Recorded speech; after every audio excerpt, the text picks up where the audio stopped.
C'est un homme de défi. La vie ne lui a pas toujours fait de cadeaux. Son parcours a été jonché d'embûches et d'obstacles, mais il a toujours su les franchir.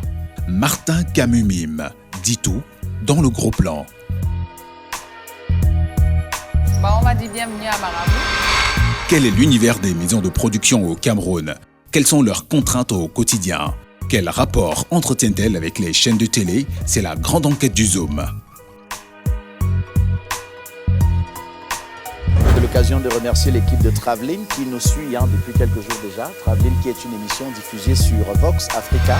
L'un des magazines les plus anciens de la télévision camerounaise et même africaine nous a ouvert ses portes. Moi, je joue avec le temps. Allez-vous. Nous avons passé 7 jours avec l'équipe de la mythique émission Tam Tam Weekend, Making of, à suivre.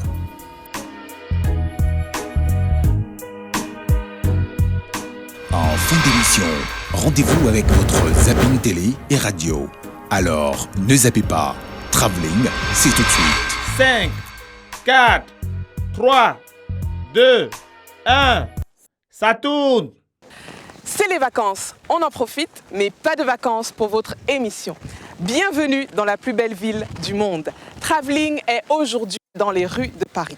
Commençons notre voyage dans le monde des médias avec une enquête.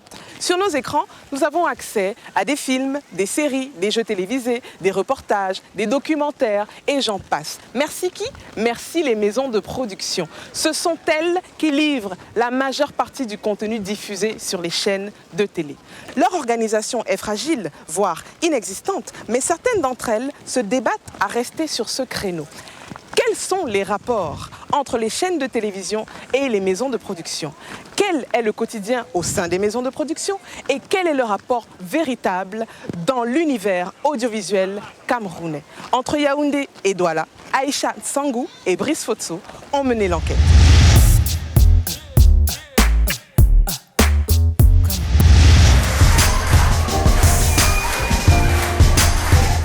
Catapulte en 2016, c'était ceci. Depuis janvier 2017, les chroniqueurs sont quasiment les mêmes. Yolande Bodion, la présentatrice, est restée aux commandes, mais c'est désormais ça.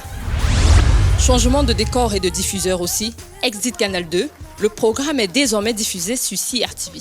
Vous l'aurez compris, Catapulte n'appartient à aucune de ces chaînes de télévision. Il est la propriété de Marabout, une maison de production. C'est un choix stratégique. C'est un choix stratégique. Quand vous produisez, vous avez besoin de visibilité pour votre programme. Et je ne pense pas que vous choisirez la chaîne qui vous donne le moins de visibilité que l'autre. Comme Catapulte de Marabout, les productions indépendantes étoffent principalement les grilles de programmes des chaînes de télévision. Elles se créent dans des structures à destination de médias ou d'entreprises. Quel est l'univers de ces maisons de production? Quelles sont leurs contraintes au quotidien? Quel est leur rapport dans le paysage audiovisuel et surtout, quel rapport entretiennent-elles avec les chaînes de télévision? Câblé sur télé, l'image, le son sont mes spectres. Le programme du bec, les directs, je m'injecte. Je suis un enfant de la télé, fonce des... Le code de la propriété intellectuelle définit le producteur comme la personne physique ou morale qui prend l'initiative et la responsabilité de la réalisation de l'œuvre. S'il peut représenter un important apport financier dans une œuvre, il est en général à la tête d'une maison de production. C'est le cas de Marabout. L'entreprise a pris d'assaut ses locaux dans la ville de Douala depuis 2013. Nous sommes un vendredi et l'équipe vient d'achever l'enregistrement du programme 8 pour un défi. Alors, nous sommes spécialisés dans les talk shows. Les talk shows, tout ce qui est divertissement, ça ne veut pas dire qu'on ne fait pas tout le reste, mais notre kiff, j'ai envie de dire, c'est de proposer des programmes qui sont à la fois divertissants, mais qui permettent aussi d'apprendre des choses. Donc, on voudrait pouvoir joindre l'utile à l'agréable. Les programmes, je bec, les directs, je m'injecte. Je suis un enfant de la télé, fonce des rediffusés. Comme Marabout à Douala, Mamfilm à Yaoundé s'est également adonné à la production audiovisuelle. Alain Fangué, le directeur de la structure, a choisi un créneau axé sur l'information ainsi que des productions institutionnelles. On a 2 gros magazines, Carrière et Stratégie, dont nous assurons la production technique. Et beaucoup de spots TV, beaucoup de films d'entreprise aussi, avec les ministères et certaines sociétés de la place. Voilà. Très peu dans les fictions parce que ça demande beaucoup de moyens. Ces moyens, Alain Mwenge les revendique également à C3A Productions, structure également installée à Yaoundé. Ici, l'équipe s'investit dans des productions variées et n'hésite pas à travailler en fonction des commandes. Mais globalement, la plus grosse des demandes, c'est des gens qui veulent faire des films pour la télévision. Des émissions, des magazines, des documentaires. Qu'il s'agisse de l'une ou de l'autre entreprise, les contraintes semblent être les mêmes. Pour la plupart, elles se cristallisent autour des rapports qu'elles entretiennent avec les chaînes de télévision, principal support de diffusion de leurs œuvres. Une chaîne de télévision, dans un premier temps, s'occupe des programmes de souveraineté. C'est-à-dire, et les programmes de souveraineté dans une chaîne de télévision, c'est 10-15% des programmes d'une chaîne, d'une télévision, d'un éditeur. Les autres sont fabriqués par des structures de production. Et donc, ça veut dire qu'à peu près 80%, c'est là un peu la loi des 20-80, c'est-à-dire 80% de la production doit venir des maisons de production. Or, il se trouve qu'au départ, la CRTV cumulait les fonctions de société de production et de chaîne de télévision. Et vous voyez bien que, si vous vous souvenez, l'immeuble gris, que vous voyez s'appelait Centre de production de la télévision, d'un balado. La diffusion était à la radio. Et tout le monde a cru que la norme, c'est de produire et de diffuser. Ça vous coûte excessivement cher de produire et de diffuser. Et les gens ne se rendent pas compte que les problèmes que les chaînes de télévision ont aujourd'hui, c'est parce qu'elles veulent copier ce que la CRTV a fait. Le producteur est la mamelle nourricière du diffuseur. Mais chez nous, les diffuseurs veulent faire à la fois la production et la diffusion. Ce qui fait que même quand vous venez avec des programmes que vous concevez, non pas parce que vous voulez vous faire plaisir, mais simplement parce que vous avez mené une étude avant, une enquête, qui a fait que les téléspectateurs à l'extérieur vous ont dit « Nous, on aimerait voir ceci à la télé, nous, on aimerait voir cela à la télé ». Vous allez donc vers le diffuseur pour lui dire qu'est-ce qui vous manque, par exemple, qu'est-ce que vous souhaitez avoir sur votre antenne en fonction de votre ligne éditoriale. Ils ne vous disent pas, ils vont vous dire « Non, on veut ça, on veut ça ». Mais maintenant, pour que vous mettiez ça à leur disposition, c'est toute une bataille parce que rien n'est organisé. Quand je dépense pour un programme, il faut bien que je le vende, il faut bien que j'ai des bénéfices, j'ai du bénéfice derrière. Parce que j'ai une boîte de production, j'ai des charges. Il n'y a personne au Cameroun qui achète un programme dans les normes. De leur côté, les diffuseurs reconnaissent tout au moins cette réalité. Les maisons de production sont de véritables pourvoyeurs de contenu et ont une place incontournable pour les chaînes de télévision. Les maisons de production devraient avoir une place prépondérante pour les télévisions. Parce que, comme vous devez le savoir, les télévisions n'ont pas vocation à produire. D'abord parce qu'elles n'ont pas le temps de le faire. Ensuite, parce qu'elles n'ont pas, comment je vais dire ça, en plus du temps, la production, ça demande beaucoup de moyens, ça demande beaucoup de disponibilité que les télévisions qui doivent fonctionner au quotidien n'ont pas. On prend surtout les programmes de divertissement. Il y a deux types de programmes. Il y a des gens qui viennent, qui achètent des espaces et qui diffusent leurs programmes. Tout ce qu'on fait, c'est qu'on s'assure que le programme respecte les normes éthiques et déontologiques. Il y a le format et qu'à l'intérieur, il n'y aura rien qui puisse être compromettant autant pour nous que pour les téléspectateurs. Plusieurs possibilités de collaboration s'offrent dès lors à ces structures. Coproduction, achat d'espace, offre de la tranche d'antenne avec des revenus générés par la publicité. Et pourtant, dans leur volonté de demeurer les principaux fournisseurs des diffuseurs, leurs challengers sont souvent, et cela va vous paraître curieux, les chaînes de télévision elles-mêmes. Ailleurs, ce sont les diffuseurs qui courent après les producteurs, les maisons de production. C'est les diffuseurs qui contactent les maisons de production pour dire voilà, on a besoin de tel programme. En ce moment, je suis en contact avec TV5, avec Canal+, qui a besoin des programmes. Et ça vous permet de réfléchir, de dire, bon, si TV5 a besoin des documentaires de 52 minutes, de 26 minutes, voilà ce que moi je peux faire. Mais au Cameroun, le cas du Cameroun, ce n'est pas... Au Cameroun, ce n'est pas le cas. C'est-à-dire que c'est nous qui allons vers les diffuseurs et on paye même parfois pour diffuser. Les gens ne savent pas ce que c'est que la production audiovisuelle.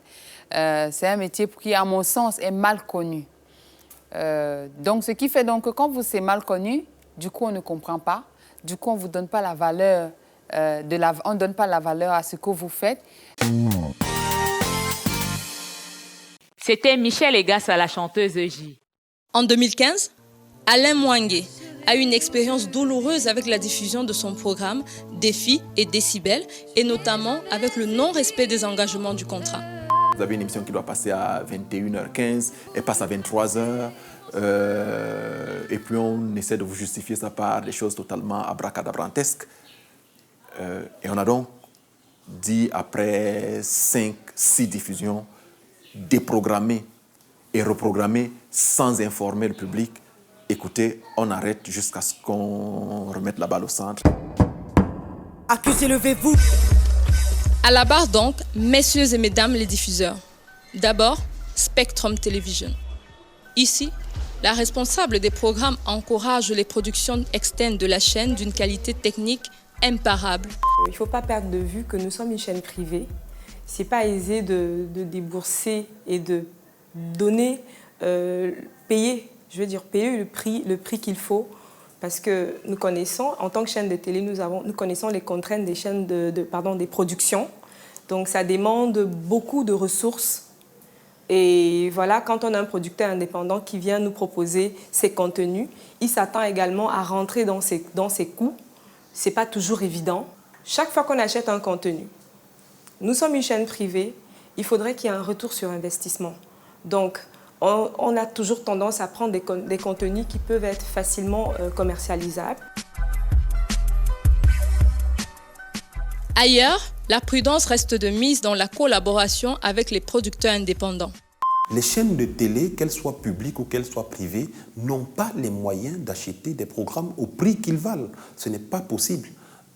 Si vous faites une émission comme celle que vous êtes en train de tourner en ce moment, Travelling, si on décide de vendre un épisode, je ne vois mal une chaîne de télé, même nous à Vox, on aurait du mal à l'acheter de manière concrète. Ce qu'il faut aujourd'hui, c'est changer de paradigme, c'est-à-dire que partir sur le principe où nous collaborons, nous sommes une chaîne de télé, vous êtes une maison de production, vous nous apportez un programme, nous le diffusons et ensemble, nous cherchons des sponsors qui peuvent soutenir et accompagner la production. Mais si vous attendez que vous faites une émission et qu'une télévision l'achète, ils n'auront pas les moyens de l'acheter.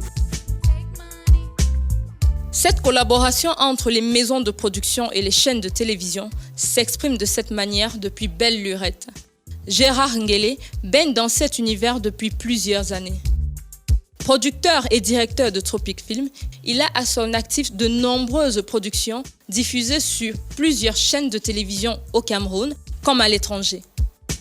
Au niveau de la qualité, il y a des chaînes de télévision ici qui vous tirent en arrière, qui sont habituées à un certain type de programme que moi j'appelle des programmes brouillons et qui malheureusement ont corrompu l'esprit de nos téléspectateurs avec ces programmes-là. Quand on essaie de faire de la qualité, on n'est pas camerounais. Comme si être camerounais voulait expressément dire être médiocre. Donc en fait, non. Quelle est la télévision aujourd'hui qui peut vous définir clairement ses besoins? Parce qu'il faut produire en fonction des besoins. Quelle est la production aujourd'hui qui va vous présenter sa mercuriale en disant « moi, telle catégorie de films ou de programmes, je l'achète à tel prix de manière publique ». Quelle est la télévision aujourd'hui, qui va vous indiquer la procédure qu'il faut pour proposer votre œuvre? Non, ça n'existe pas. Chacun est refermé sur son petit cocon et puis les producteurs indépendants n'ont qu'à se débrouiller comme ils peuvent. En sa qualité de producteur, il connaît également des fortunes diverses et comprend donc les difficultés que traversent ses confrères. J'ai appris à m'adapter. Donc, je ne veux pas dire à être malhonnête, que j'arrive à survivre. Quand vous arrivez à fabriquer votre produit, vous n'avez même pas où le vendre. Donc, vous comprenez qu'on est dans un cercle vicieux où seule notre passion nous permet de survivre et de résister. Moi, je fais ce que j'aime. Donc, je ne travaille pas. Je ne travaille pas parce que je viens simplement m'amuser. Maintenant, à côté de cela, ça a l'avantage que vous découvrez tellement de choses. Vous vous cultivez vous-même parce que vous rencontrez du monde. parce que vous échangez d'expérience, parce que vous avez l'impression d'apporter quelque chose aux autres. Du divertissement à la fiction, en passant par l'information, les maisons de production ont plus que jamais un rôle déterminant à jouer dans le paysage audiovisuel. Collaboration laborieuse avec les diffuseurs, problèmes financiers, la sortie de l'auberge, ce n'est peut-être pas pour demain. Mais l'exigence de la qualité dans les œuvres réalisées et la capacité à se mettre ensemble pour travailler constituent à coup sûr une piste de solution pour satisfaire le trio producteurs, diffuseurs et téléspectateurs. C'est fini! Coupé! C'était bon! Au revoir! Il a résisté au temps, il a résisté aux hommes, il a résisté à la concurrence. C'est le magazine de divertissement le plus ancien de la télévision camerounaise. Tous les dimanches, de 13h à 15h, Tam Tam Weekend rassemble un public varié devant le petit écran. Objectif ? Informer sur des faits culturels, égayer le téléspectateur et servir de guide touristique. Quelles sont les étapes de sa production et 30 ans plus tard, quels sont les secrets de sa longévité? Pendant une semaine, nous avons suivi la grosse production de Tam Tam Weekend, un reportage exclusif de Romuald Akoazoé et de Brice Fotso.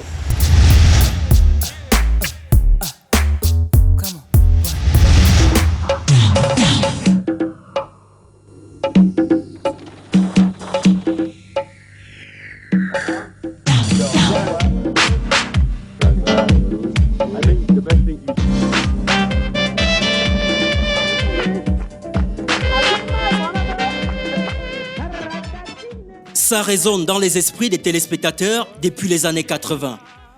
Ça résonne comme un air de divertissement, d'information culturelle et d'annonces publicitaires.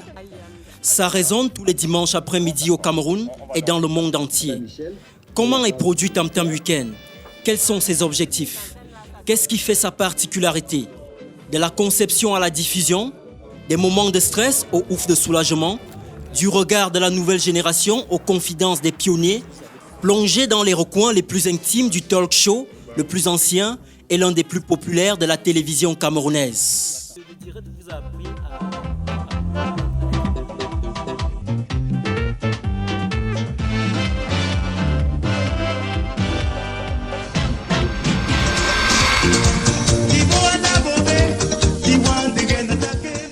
Tam Tam Weekend voit le jour en 1987. Le fidèle public du début connaît les noms de certains de ses pionniers. Travelling a retrouvé l'un d'eux à Douala, Alex Stéphane Ewane. Ce célèbre réalisateur évoque avec enthousiasme cette époque-là. Le 13 avril 1987, un petit matin d'un grand jour que je voudrais bien revoir, je suis accueilli, n'est-ce pas, par le directeur général de cette époque-là, M. Itoga Eli Florent. Et l'émission a commencé déjà il y a 4 mois.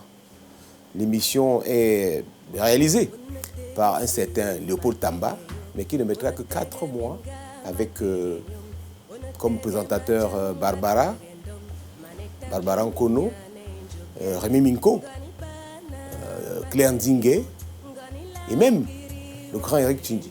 C'est moi qui crée en fait toutes les rubriques que vous avez aujourd'hui à Tam Tam Weekend. C'est une équipe qu'on appelle l'équipe tamtamique. L'esprit tamtamique accompagne aussi d'autres pionniers à Yaoundé. Je suis arrivé à Tam Tam Weekend comme reporter. Vous savez, le reportage, je ne t'apprends rien, c'est l'aspect le plus délicat du journaliste. On a fait des reportages inédits. Je crois que c'est un chapelet que je ne pourrais pas écrire, tant il serait long. Quand on m'avait affecté à Tam Tam, c'était seulement pour présenter l'émission. Mais quand je suis arrivée à Tam Tam, j'ai trouvé qu'il n'y avait pas des anglophones, il n'y avait pas de reportage en anglais. Pourtant, l'émission était bilingue. Donc la seule personne qui était bilingue dans l'émission, c'était moi. Officier d'abord comme script, après comme reporter. Parce que ce que je fais m'a été demandé par la hiérarchie. Donner des informations, des conseils, donner des petits trucs et astuces pour aider les femmes à être bien dans leur peau. Pour produire l'émission au quotidien, tout commence au cœur de cette impressionnante tour d'aluminium de Mbala 2 à Yaoundé. C'est le centre de production de CRTV, l'office de radiodiffusion et de télévision publique camerounaise. Tout démarre le mardi pour Tam Tam Weekend. La réunion de production est habituellement prévue à 12h. Mais aujourd'hui, à cause de quelques soucis logistiques, elle sera décalée d'1 heure. À tout à l'heure. Je te fais signe dès que je finis. Là, je vais à la réunion de Tam Tam Weekend.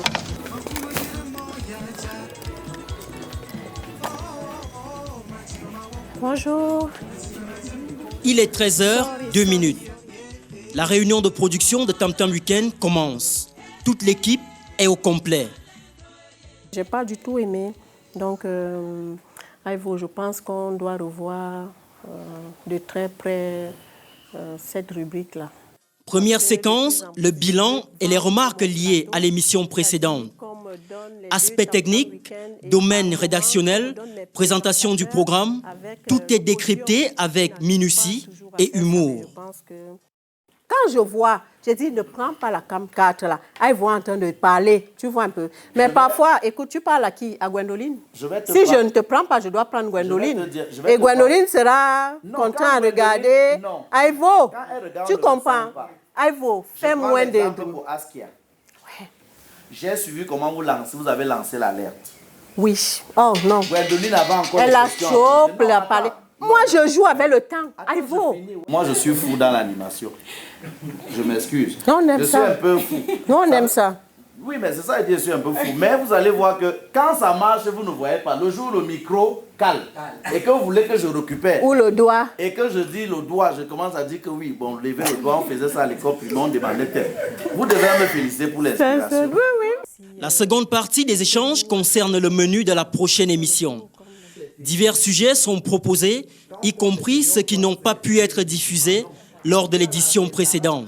On a deux lampes qui nous ont lâchés avant le début de l'émission. Ça fait que Ivo était très énervé même. À un moment, il quittait le plateau. Éléonore, si tu as un autre sujet, on peut... On a décidé de faire 2 reportages.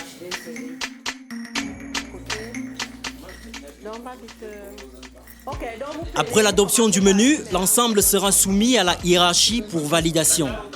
À 14h12, c'est la fin de la réunion. À la sortie, nous approchons Nathalie Andé, la réalisatrice. Pour elle, Tam Tam Weekend, c'est tout un héritage télévisuel à préserver. Je suis le 11e réalisateur de Tam Tam Weekend depuis sa création. Donc, l'objectif de Tam Tam Weekend depuis la nuit des temps est de promouvoir la culture camerounaise. Un héritage dont les atouts reposent sur ses rubriques variées, la qualité des artistes invités, ses délocalisations dans les régions du Cameroun et la promotion de l'anglais et du français. De plus, les 2 présentateurs font office de co-rédacteurs en chef.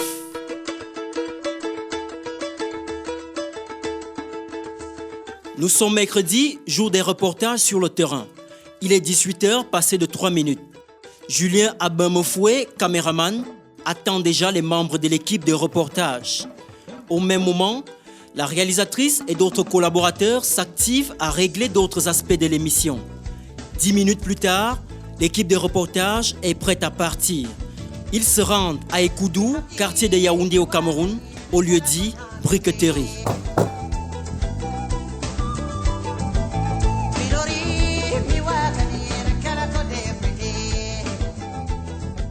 Après avoir roulé 22 minutes durant, c'est l'arrivée à la briqueterie.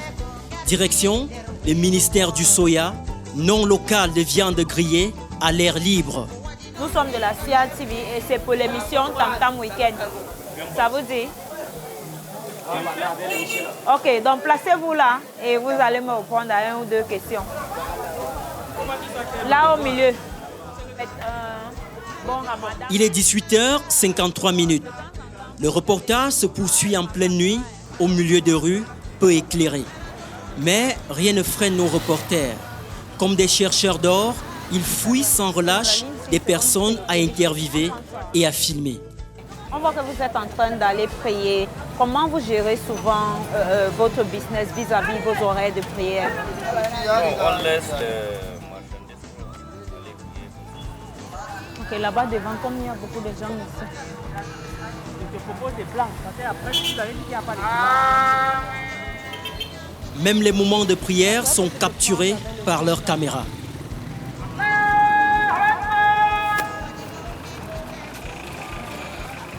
Après avoir filmé utile et capté les moments les plus significatifs, nos reporters peuvent souffler au terme de la collecte de leurs informations. Oui, ça s'est bien passé. Maintenant, prochaine étape, c'est le montage.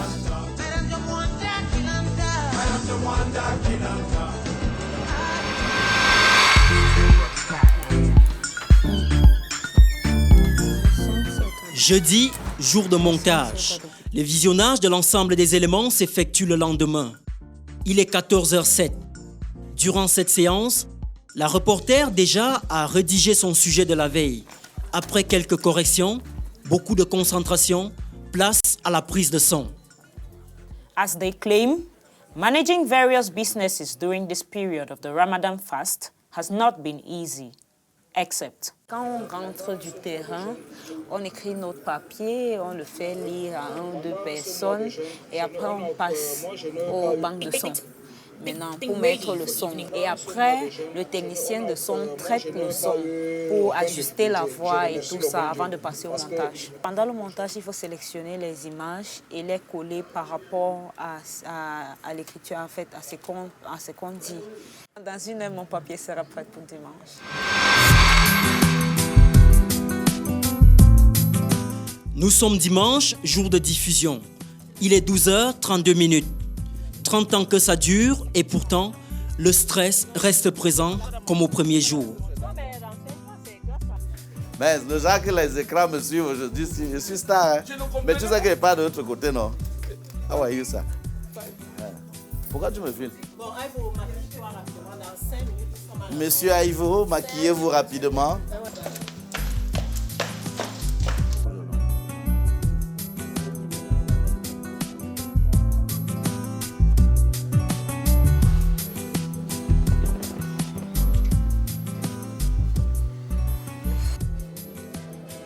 Allô, pa? That guy get passport for there, Abek.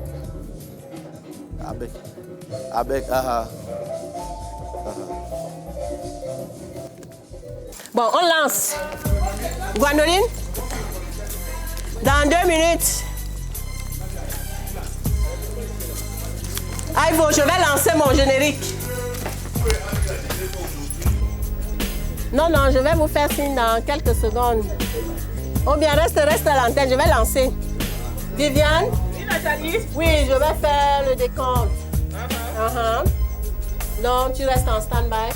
2, 1, 0, top, lance le générique. Prenez-nous, s'il vous plaît. OK, nous sommes à l'antenne. OK, merci.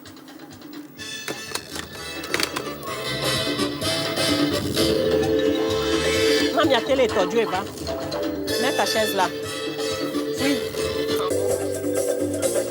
OK, Ivo est positionné.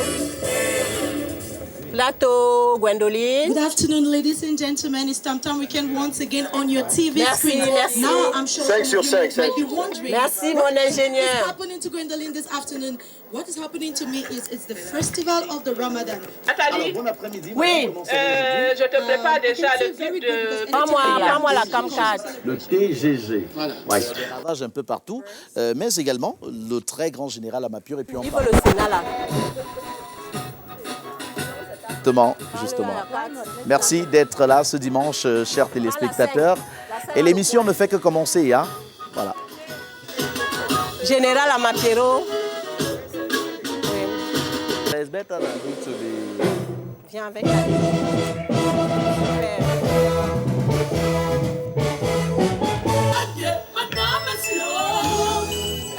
Merci mon ingénieur. Valorise-le. Mais évite un peu les plans où on voit un peu la fin du décor. C'est quoi tu viens encore? Il y a des gens qui me donnent le plan, tu me donnais un Amapero tout à l'heure. Il y avait le bout de Gwendoline là-dedans. Il faut pouvoir serrer.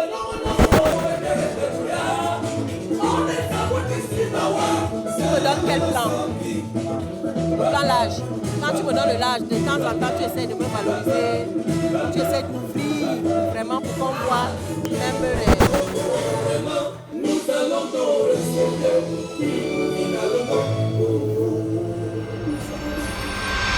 Merci, général. Il faut. Ça, monsieur. Comment allez-vous? Super bien. OK. Comment tous restent? Toutes les caméras sont sur Gwendoline. Christelle, va leur dire que je n'ai que le seul plan de Ivo. Tout le monde est sur Gwendoline. Prends les coups de Gwen. La machine Tam Tam Weekend tourne grâce à de multiples professionnels de l'ombre. Des scripts chargés de réviser tous les conducteurs et les fiches de renseignement sur les invités. Je suis l'aide-mémoire de la réalisatrice, c'est-à-dire que nous travaillons ensemble dans l'effectuation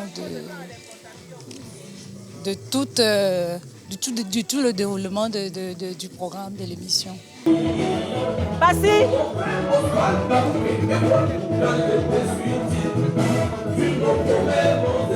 À la pause, dès que je lance la pub, tu m'installes ces deux messieurs sur le plateau. La gestion des plateaux est aussi un domaine essentiel. Il s'agit de la gestion systématique du plateau. Donc ça veut dire que c'est régir un plateau. C'est comme ça que ça s'appelle. En réalité, ça s'appelle plateau parce que en radio, c'est régisseur d'antenne. Et en télévision, c'est régisseur en chef de plateau. Parce qu'au plateau, c'est... Après, tu vas installer Nyanga. Oui, madame. Parce qu'au plateau, comme à la télévision, ça fonctionne avec des plateaux de télévision. Et c'est pour ça que c'est régisseur en chef de plateau. Mais essaye de moins bouger. J'ai toujours ce problème-là. De temps en temps, tu me prends... Des ingénieurs de prise de vue et d'éclairage. Mon travail consiste à contrôler la qualité de l'éclairage pendant l'émission et pendant le déroulement de l'émission, la valeur des plans et la qualité des images que donne la caméra. Casser ton téléphone. Bon, là, je vois, là, je m'étonne que dans nos... Ça va tomber. Quand les gens résumés à l'ouvrage de l'école, ils expliquent avec des mots comme des petits mots. Les atomes ne te plains pas. Tout ça touche comment il Oui. J'ai dit parce que ça, c'est sur ma restauration. Après, quand ça va tomber, on va dire que wow, vous avez bousculé, on va les arrêter. Je connais le Cameroun. Des mélangeurs vidéo aguerris.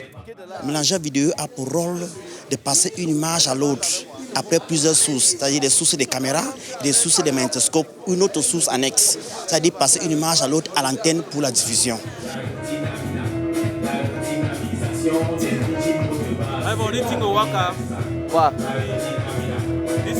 Ça, oui, ça va marcher. Des experts en matière de son. Il y a sur tout le son de l'émission Tam Tam Weekend, de la prise de son au mixage et à la diffusion.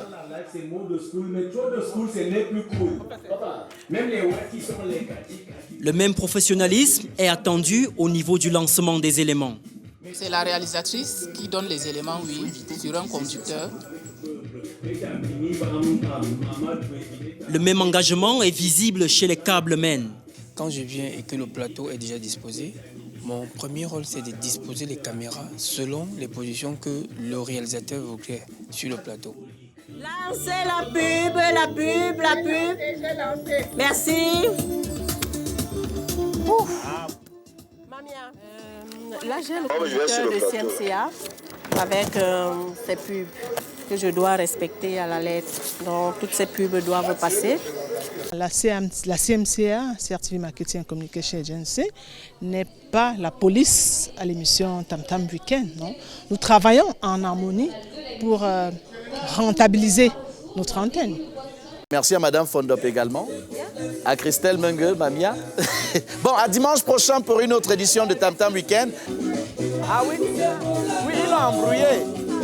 Oh.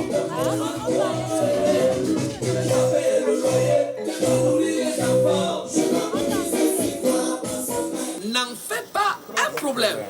Et merci tout le monde. À bientôt. Tam Tam de ce dimanche est terminé là. Et ça a été, c'est toujours comme ça, le direct, ça bouge, ça chauffe, c'est la pression. Mais après, c'est la bonne ambiance. Après 2 heures de pression et d'émotion, Tam Tam Week-end s'achève. Ivo, viens, c'est la fin de Tam Tam. Bon, je vais vous faire une chanson a cappella du très grand général Amapiro. Ouais. À chaque fois, on a presque du mal à se quitter pour se retrouver le dimanche prochain. C'est cela aussi, l'esprit tam-tamique. Les petits jaloux, les petits anciens, venez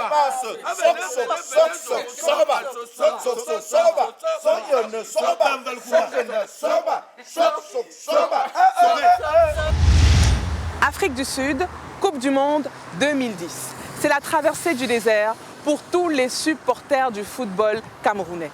Mais aussi, et peut-être surtout, la découverte d'un trésor sous le sable qui illuminera de son éclat le paysage audiovisuel camerounais grâce, entre autres, à la création de la première radio thématique de sport. L'homme sous les feux de nos projecteurs, aujourd'hui, a su braver les obstacles imposés par la vie et poursuit son destin sur un chemin ponctué de succès.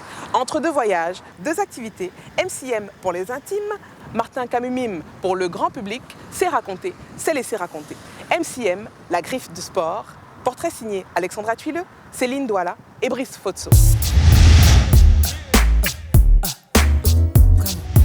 Je suis très heureux d'avoir Martin Kamumim dans mon portefeuille ami. Camus a une seule qualité, c'est qu'il est d'abord un journaliste depuis l'enfance.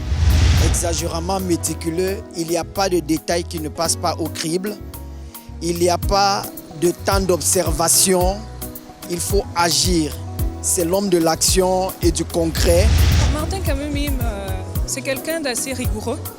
Des fois, il peut être très cassant, même très sec, mais alors c'est quelque chose qui ne dure pas longtemps. Des fois, il est trop exigeant.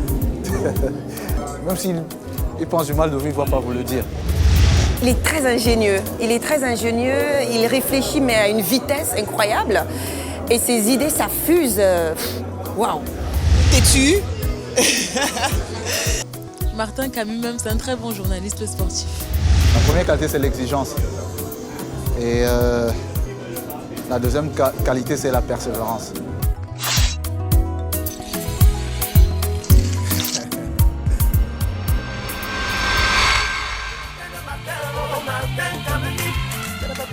Il avait un rêve, il l'a porté jusqu'au bout.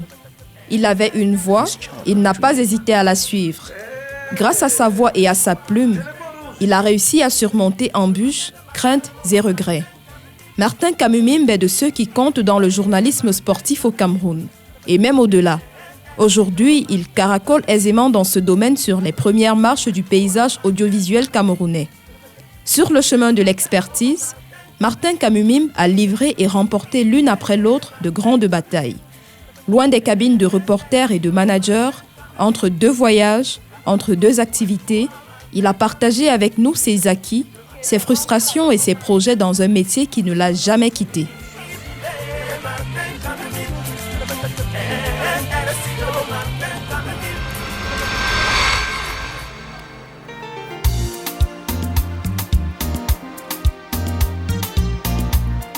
Ce matin-là, nous l'avons happé au milieu des préparatifs d'un événement à Yaoundé. Il n'a pas hésité à se confier à nous.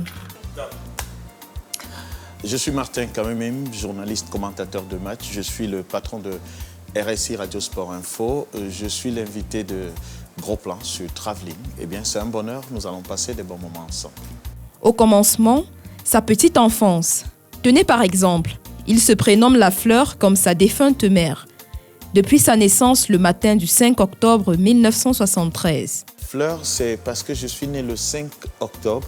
Et si vous regardez très bien sur le calendrier, le prénom qui correspond à ce jour de naissance, c'est Fleur. Pour affirmer ma virilité, on peut se passer d'un prénom comme celui-là, non? Sa vie, elle a été exceptionnelle depuis que sa mère le portait encore en son sein. Mon père, qui travaillait à Mouanko à l'époque, il était infirmier, chef du centre de santé de Mouanko. Il a envoyé son épouse à son village, à Lokbadjek, pour accoucher. Son épouse a fait 9 mois, elle n'accouchait pas. On était quasiment au 10e mois et je ne naissais toujours pas. Je suis né le 5 octobre, après 10 mois d'ovulation. Vous comprenez que c'est exceptionnel. On attend l'enfant, l'enfant ne vient pas. Quelques mois seulement après sa naissance tant attendue, sa famille et lui s'apercevront de son handicap, ce qui va rendre son enfance complètement différente des autres et renforcer davantage ses liens avec ses frères. Il se trouve simplement qu'un matin, je n'arrivais plus à me lever alors que je commençais comme tous les enfants à faire les premiers pas pour apprendre à marcher. Et sur ce coup, je ne marchais pas, je pleurais, je criais. Et quand on est venu me voir, on a découvert que j'avais eu une sorte de paralysie générale qui s'expliquait comment, pour mon père qui était infirmier, c'est la poliomyélite. Pour ma grand-mère qui a bien rattaché les difficultés de naissance et autres, elle a conclu que c'est de l'ordre métaphysique, mais toujours est-il que je n'arrivais pas à marcher. Je n'ai pas eu une enfance normale et logique comme tous les autres enfants parce qu'on m'amenait d'hôpitaux en hôpitaux, de cellules de prière en cellules de prière pour que je puisse retrouver la vie. J'ai été depuis le bijou de mes frères. Je me rappelle que mon grand frère, s'il a livré 10 bagarres dans son enfance, 8 étaient pour moi parce qu'ils voulaient me protéger. Eux, ils avaient la charge de me porter pour m'amener à l'école. Donc vous pouvez imaginer que si l'on fait, surtout mes frères aînés et mes sœurs aînées, si l'on fait naturellement, c'est que j'étais un petit roi. C'était instauré par mon père, mais je crois qu'il le faisait avec beaucoup de plaisir aussi. Martin Camus entame finalement ses études primaires à Lokbadjek, dans le département de la Sanaga-Maritime, non loin d'Edéa, aidé par un tricycle et les bras de ses frères. Et puis germaient déjà en lui des bribes de ce qu'il voulait être. Je rêvais de devenir journaliste. Ça va vous surprendre, mais je ne rêvais pas d'autre chose lorsque j'étais enfant. On m'appelait Abel Mbengue. Vous savez, je suis né dans une famille de gens qui jouent au foot. Et donc moi, j'arrivais, j'étais au bord de la pelouse, eux ils jouaient au foot, moi je ne jouais pas au foot. J'étais assis et qu'est-ce que je faisais? Bien, je simulais des commentaires de match. Après une partie de ses études secondaires à Mouanko, il va retourner à Edéa auprès de son père, exerçant dans un hôpital de la ville. Inscrit au CES, il va créer le club journal de l'établissement.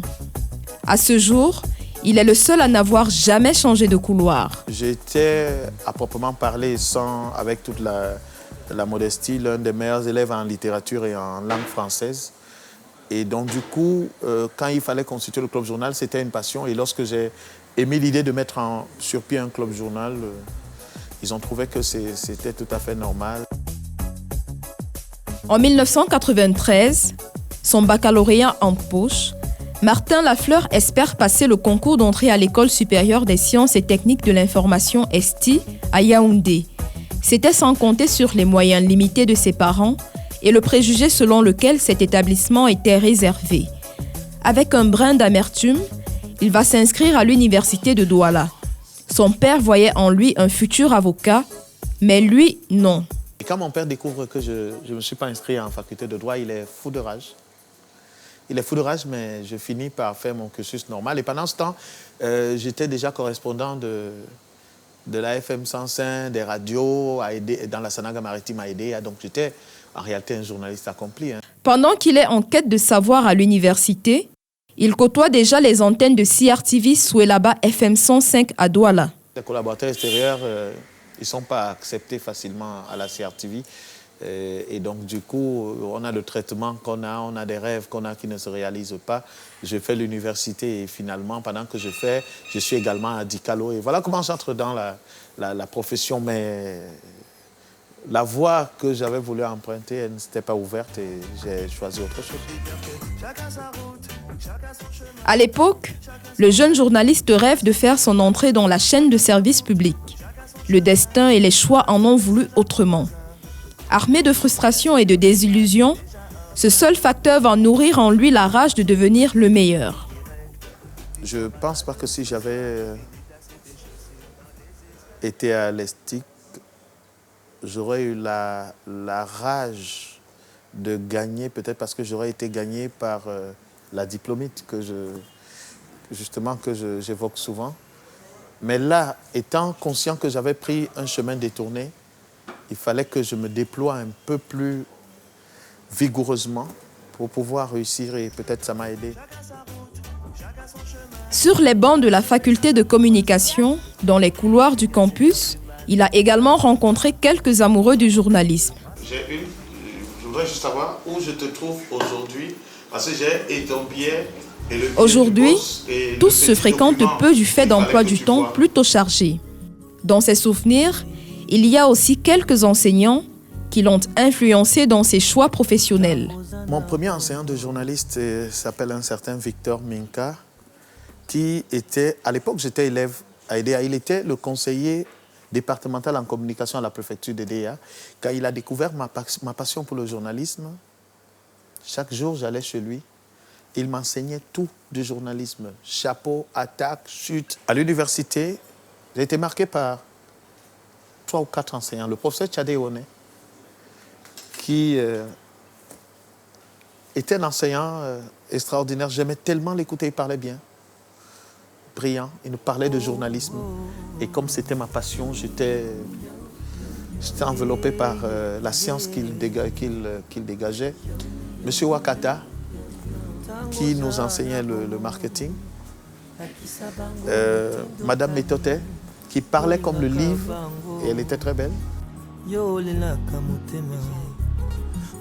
Ces rencontres ont sans doute façonné l'homme que Martin Camus est devenu, tant sur le point professionnel que familial. Car oui, il est marié et père de 4 enfants, dont il est particulièrement fier.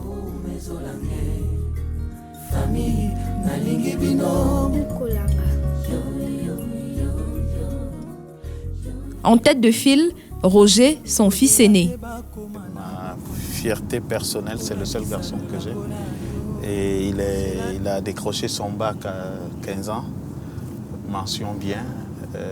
Il est aujourd'hui aux États-Unis, après une formation à PKF ici au Cameroun. Donc je suis très fier de lui. Les filles, elles sont jeunes, elles sont la plus grande est en forme tout, c'est ça, elle fait l'école anglophone.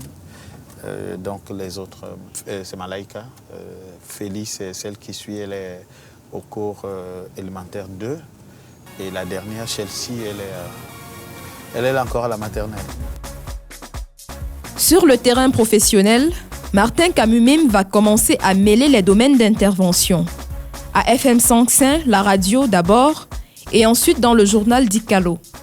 À la CRTV, à la FM 105, c'était, je peux dire que c'était une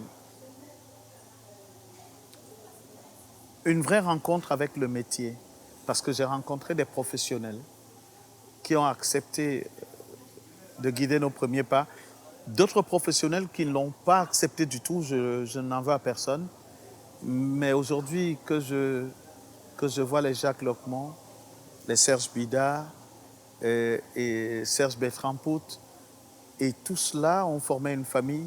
C'est là, entre les mains de M. Tété Arma, que j'ai appris le journalisme. Donc, ce que j'expérimentais à Dicalo, j'allais l'appliquer à la CRTV. Aujourd'hui, il se souvient encore de cette finale de la Coupe du Cameroun en 1997, son premier coup de maître. À Dicalo, je faisais des piges, j'étais à l'université. Mais mon premier vrai reportage à Dicalo, c'est la finale de la Coupe du Cameroun. Dicalo n'a pas envoyé de journalistes au stade Amadou Ahidjo. Et je suis le dimanche, je traîne à la salle de rédaction. Et Daniel Atangna, qui était à Dicalo, me dit « Regarde la finale et tu nous fais un papier après. » Je regardais à la télé. Et après, j'ai écrit un papier.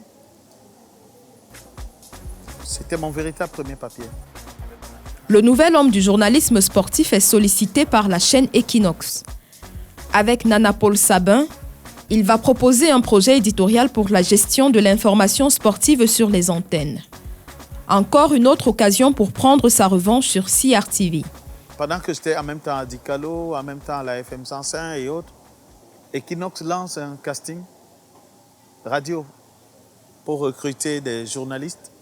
Je peux voir mon ami Nana Paul Sabin avec qui je traînais à la FM 105. Et on décide de former une équipe. Et donc j'arrivais à Equinox avec une seule volonté, avec mon ami Nana Paul Sabin, c'était d'effacer la FM 105 de la carte. On réussit parce qu'à l'époque, on marche quasiment sur l'eau. Et je crois que c'est la plus belle aventure médiatique que j'ai eue. Mais après, à un moment, je crois que j'étais arrivé à saturation. Il fallait que je trouve de nouveaux challenges. Et c'est pour ça que je suis parti. J'avais une réflexion simple. Je voulais être l'un des meilleurs, sinon le meilleur en Afrique. Et j'avais très bien compris qu'en restant à Equinox, je ne pouvais pas atteindre cet objectif. Quelques mois après, un nouveau projet va lui sourire. STV, Spectrum Television, son nouveau challenge et sans doute la rencontre qu'il lui fallait. Sur son chemin, un certain Mactar Sylla, l'homme qui lui permet d'accéder à un championnat plus compétitif.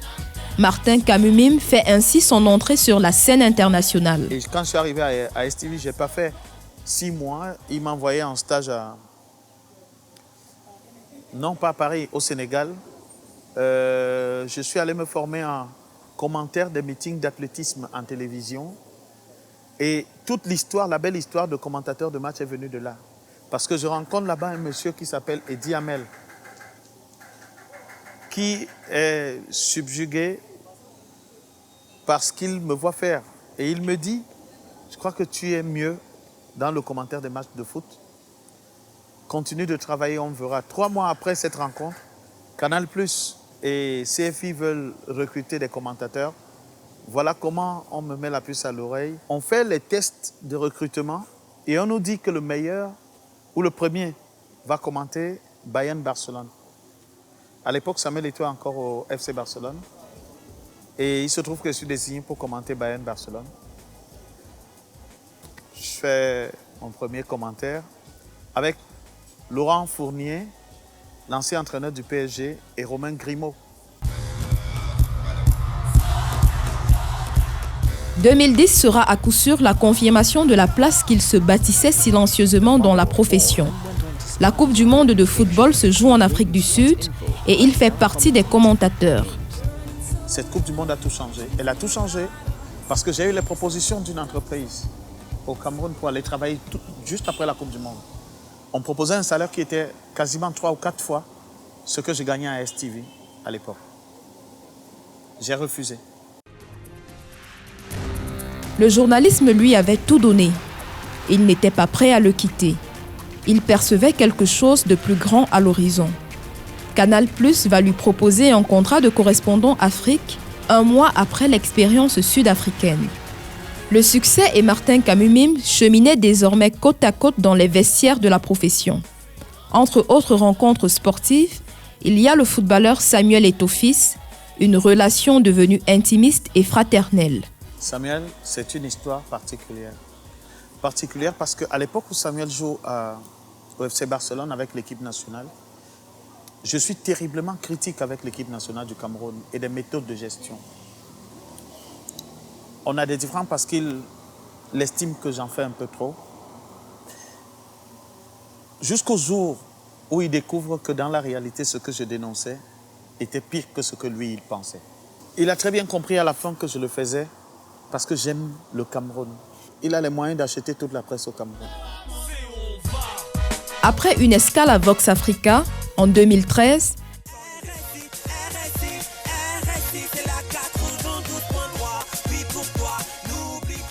Martin Kamumim décide de jouer son propre match. Il met sa première balle au centre en créant Radio Sport Info, RSI, à Douala.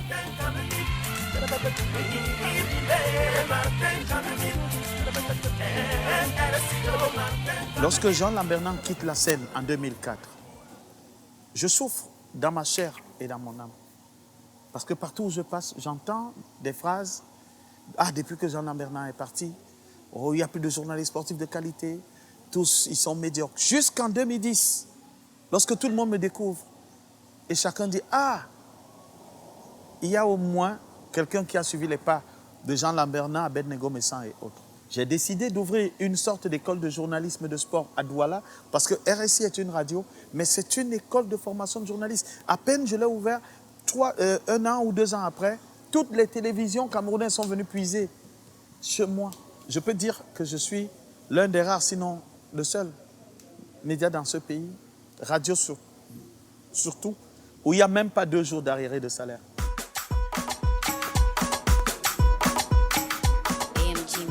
4 ans après sa création, RSI engendre déjà un nouveau projet, les trophées RSI. Objectif, récompenser les performances sportives, mais aussi les acteurs qui gravitent autour. Et nous espérons que les trophées RSI deviendront une référence d'ici à 100 ans, comme le Ballon d'Or. C'est ça mon rêve le plus fou.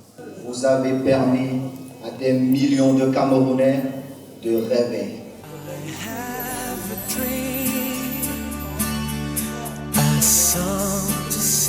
Des personnes qui l'inspirent, la grande majorité n'est plus de ce monde.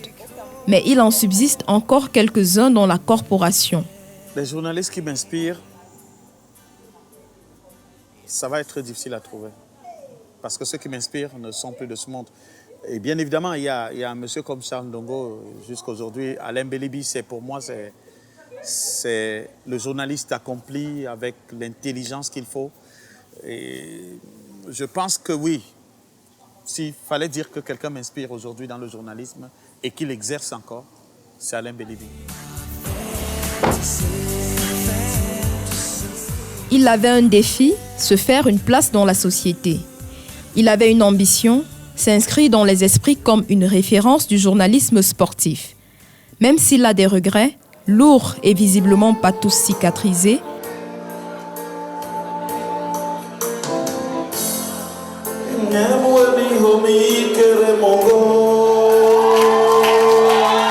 il ne baisse pas les bras pour continuer de prouver. Martin Kamumim va goûter aux délices du journalisme dans toutes ses facettes. À moins de 50 ans, il peut s'estimer heureux d'avoir accompli le rêve qu'il a chéri depuis son plus jeune âge. MCM, le lion indomptable que rien ne peut stopper.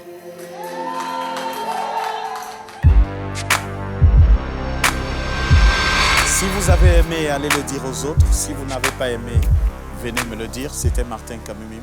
C'était sur Travelling. Je viens de loin et vu mon teint, je dois faire les choses bien, mais qui peut me stopper? C'est bon. Place à présent aux inédits de la radio et de la télévision camerounaise et africaine. C'est le zapping.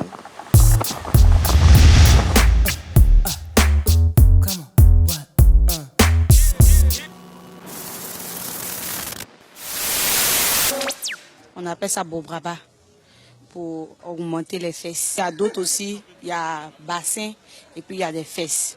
Donc elles veulent augmenter, elles peuvent acheter aussi. On a fait les villes, les paradis qui ressemblent en image à l'Occident. Pour s'habiller, être bien habillé, il faut porter des... Mais est-ce que vous allez dans des campagnes? En un clic, il est désormais possible d'avoir des fesses et des bassins bien rebondis et le volume souhaité. Démonstration avec cette vendeuse. Vous pris en otage le peuple africain. Mais j'en ai marre. Pour être sexy, pour être attirante, pour être belle, pour être bien en forme, comme les hommes de maintenant, les filles en forme là-dedans, j'aimerais bien prendre ça et puis être en forme. Avec la complicité de qui? Avec la complicité de ce que France Fanon a appelé des peaux noires au masque blanc. Qui mangent du pizza, qui mangent de l'hamburger, qui boivent de l'autre, qui ne regardent même pas la télé africaine. Ils s'habillent sous 45 degrés en veste et cravate pour paraître comme Pierre, comme Paul. Combien va coûter cette canne au Cameroun? Oh, monsieur le député. Oh, vous êtes devenu un épicier? Cette canne va nous ruiner. Vraiment que le Cameroun prenne son courage à deux mains et abandonne. Ce sera la meilleure décision prise par le gouvernement depuis qu'il existe. À la fin, on aura fait 900 milliards d'économies pour le bien de tous les Camerounais. La CAN 2019, c'est déjà demain. Vous avez rendez-vous avec l'Afrique sportive, ici même au Cameroun, Et le Cameroun sera prêt le jour dit. J'en prends l'engagement. Vous avez entendu la déclaration des autorités politiques camerounaises qui nous annoncent qu'ils sont prêts pour ça. Pour nous, c'est tout simplement envoyer cette délégation pour l'inspection et prendre acte des rapports de ce match. Il faut que le chef de l'État le sache, le grand frère Cambry-Biya, un monument de la monumentation. Et Cambry-Biya, avec tout ce qu'il a fait dans ce pays, le grand frère n'arrive pas à équilibrer l'équilibre. Moi, ça me fait mal.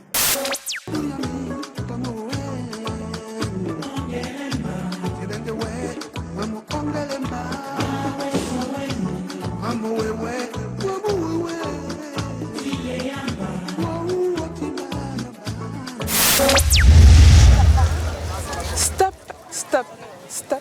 C'est ici, sur les collines de Montmartre, que s'arrête ce voyage dans le monde des médias.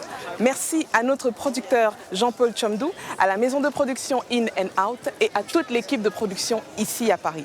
Un merci spécial à ma délicieuse praline Inès Mbarga qui assure derrière cette caméra. Et merci à vous, par-dessus tout, d'avoir été des nôtres. Nous nous arrêtons ici, mais le voyage continue sur les réseaux sociaux via les adresses qui s'affichent à l'instant.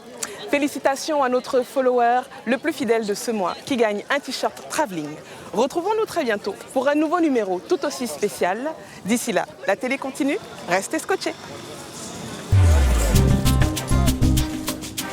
C'est la bonne au nom de Jésus. Allez, on y go. Et on résiste à tout comme Temtem Weekend. Voilà, c'est bon?